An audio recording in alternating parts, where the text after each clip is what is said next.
this is where the magic starts to happen in terms of you getting your manifestations. And why I believe SR sexual energy, when you've released lust, you start to move up past courage and serendipity, synchronicity start to happen in your life. Welcome back, gentlemen. Today I thought I would go through another post regarding quantum physics and the art of transurfing reality. Hopefully all of you should be familiar with the work of Neville Goddard, who was a core pillar in the work that we see today around the law of attraction and magnetism. Though I don't really like those terms, it is nevertheless accurate of what you would like to see come to fruition if you should adhere to their firm practices. Speaking of practices, we are going to go through a subtle difference in how you need to approach creating your ideal reality around you. So we're going to go through this post together by A.C. Winkler, which brings more attention to the idea that thoughts in and of themselves are subtle manifestations of the emotions that you are feeling. And in actuality, it is not really about the thoughts that you have about your dream life of you driving a Bugatti down Dubai, but in fact, the feeling that is associated with the thought that you have, which is far more significant. So without further ado, let's get started. Thoughts don't manifest. Thoughts are subtle manifestations themselves. Feeling is the secret. It's a phrase we've all heard ad nauseum at this point, but it's repeated so often for good reason. It's the truth and the holy grail of successful manifestation, art of reality creation. What I'm about to say may be regarded as sacrilege upon first glance, but please hear me out.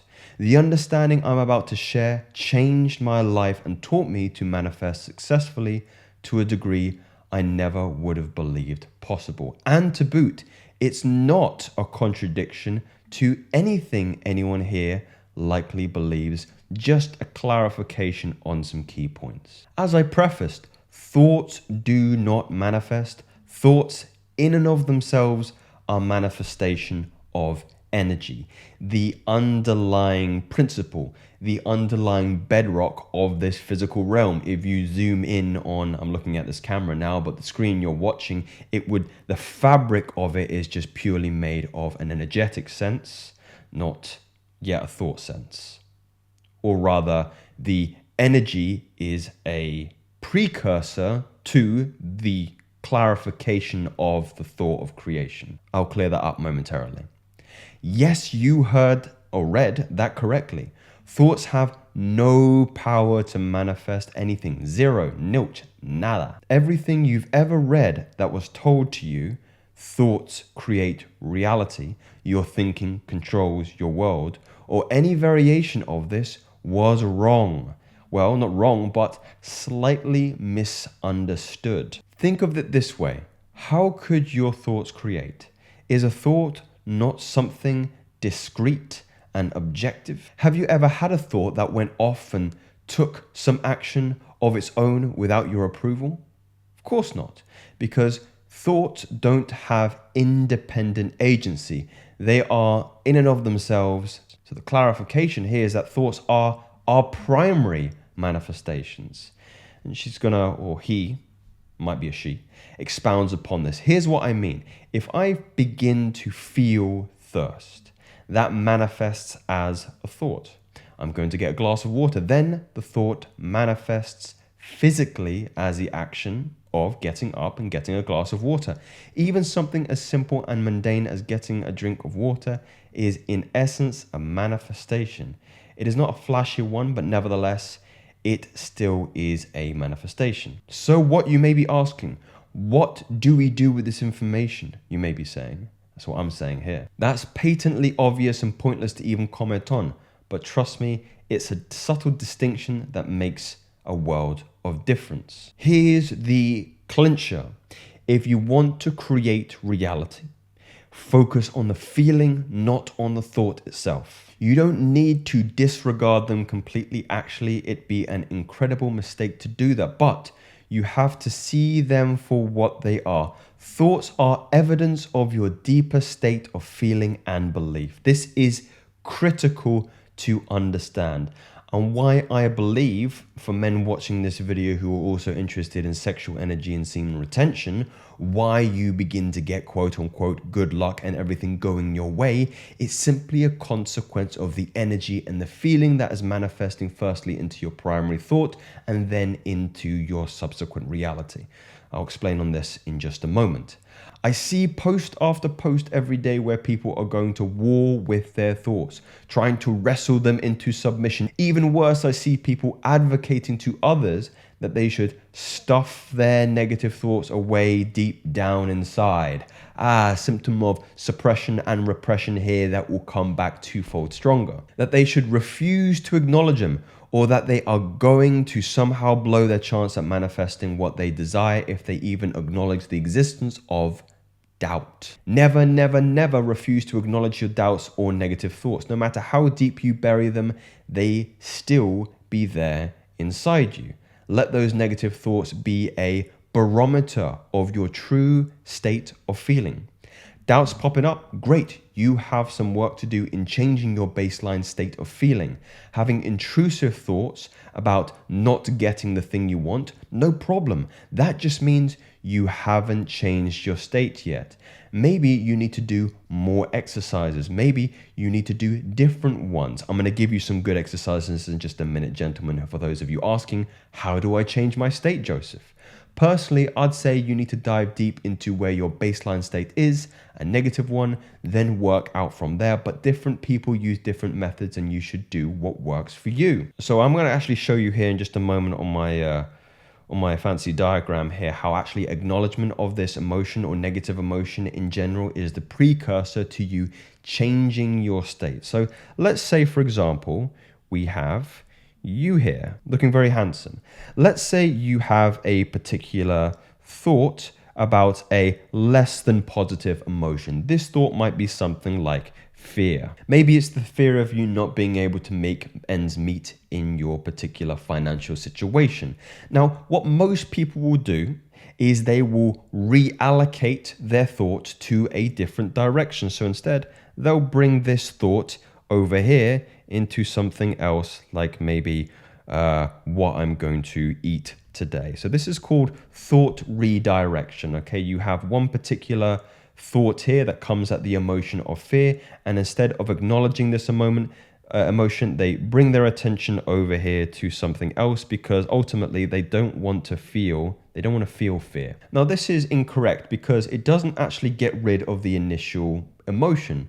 I'm not saying it's in and of itself a problem, but this leads to suppression and repression. And when you do this with lower negative emotion, they begin to compound. So you might have another thought later on about something more negative like lust. Perhaps you're in a state of desire, of wanting but not having. And then again, you move your thought attention to something else. And now you've got fear and lust compounding into this very, very big emotion here on the right hand side that you haven't dealt with yet. This is getting rather messy here, but hopefully you are seeing this point. So let's get back to the beginning and see what the correct way is to address this particular problem here. So I'm just going to redraw you back here. And again, let's have that initial thought of fear. What does one do in order to acknowledge fear but not identify with it? Well, you have to sit in what's called the seat of the observer.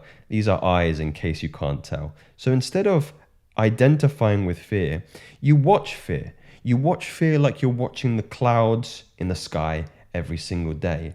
But here's the thing, you don't identify with fear. You are merely identifying with the observer of fear. You may need to sit with that emotion for a long time and then ask yourself questions that allow yourself to let go of the emotion. So some of these questions might be, can I allow myself to feel this emotion? So I've just put this down here. Can I feel this emotion? Can I allow myself to feel this emotion? Now, what's interesting about this is that you're sitting with the energy. You're not creating more thought forms about fear itself. The fear of fear, for example. You're just allowing yourself to sit with this particular energy, and then you're going to ask yourself another question. So I've got here, is there any part of fear I can let go of.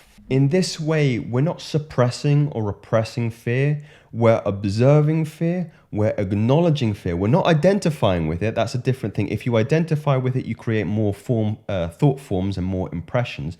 But you're sitting in the energy of fear, and then you're going through this process of letting the energy go inside the body. Now, these techniques I've mentioned before, I first learned it in Letting Go by David Hawkins, and I learned even more in the Cydonia method as well. Once you do this properly, you start to recognize that that big fear bubble starts to get smaller and smaller and smaller, and then eventually it will pop and go away. Once you do this, you begin to rise up the vibrational field that you hold within yourself. So fear is a very, very low vibration. Once you let go of fear, you begin to go up to something like courage. Courage is the changing point, as Hawkins outlined in Letting Go. And then past courage, you've got even more positive emotions like peace, willingness, enlightenment, love, joy. And then when you're vibrating at that kind of level, this is where the magic starts to happen in terms of you getting your manifestations.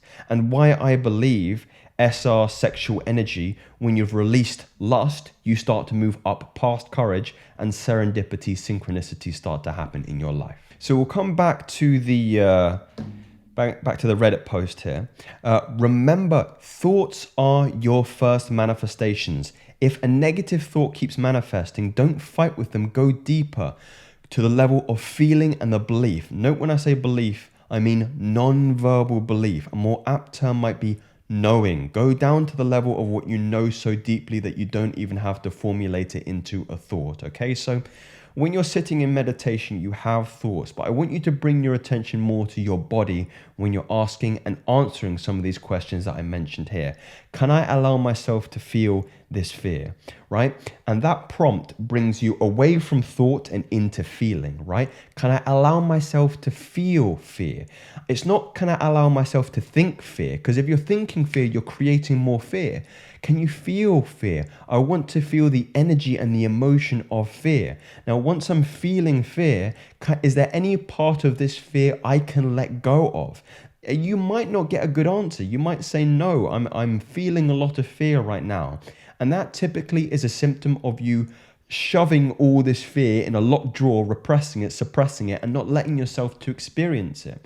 I mentioned the first time I did the Letting Go technique that I spent 2 to 3 hours in meditation, just sitting down, doing deep work, taking out disgusting, heavy negative emotion that was just weighing down my soul so much. There'll be fear there, there'll be apathy there, there'll be shame there, there'll be guilt there. There'll be so much pus and plaque of negative, dense emotion that it takes a while to unpack it. The analogy I like to give is, imagine you've got a closet or a wardrobe at home, and you're just taking your dirty clothes and you're just shoving them at the back of the closet, and all the rubbish and all the bits and pieces you don't want to deal with right now. And after years and years and years, it's cluttered. There's disgusting stuff that's in there. And now, only now are you opening up and you're starting to learn the language of the body and going, oh, right, I've got a lot of shit to deal with here. I've got issues with my mother, issues with my father, issues with my relationships, issues with my friends. And you have to go through this. It takes a long time, but you have to deal with it eventually. Otherwise, it's going to keep you in this dense, lower emotion for the rest of your life. And it's going to ruin your life until you learn to understand energy and emotion. It's imperative you know this. So when you take on this perspective and start to view your thoughts as subtle manifestations, but manifestations nevertheless, you will expedite your process. You won't waste any more time worrying about whether or not your doubts means you messed up, or using all your energy to try and ignore the intrusive thoughts that just keep coming. One day you'll wake up with a new state of knowing, and at that point, doubtful, negative thoughts will cease to arise and your manifestations won't be far off. So it's a very powerful perspective. You cannot undercut or undermine the power of energy and motion that starts with the body. And if you begin to heal the body, the emotions, remember your body is your subconscious mind as well. It's all in your musculature, all in your bones, all the tension is in there. So once you begin to release it, and by the way, you'll feel you'll feel, I don't want to call them, they're not psychomatic. It's more, they're physical sensations you feel when you begin to let go. You find tightness in your chest, tightness in your belly, tightness in your neck, in your jaw, in your eyes, all start to release, and you feel lighter, and you can breathe easier when you begin to get rid of those heavy negative emotions in the body that are poisoning your thought patterns. So release the emotions. If you want more comprehensive information on this, I implore you to read Cydonia and Letting Go. These are not theories, gentlemen. These are facts. Speak soon. Good luck.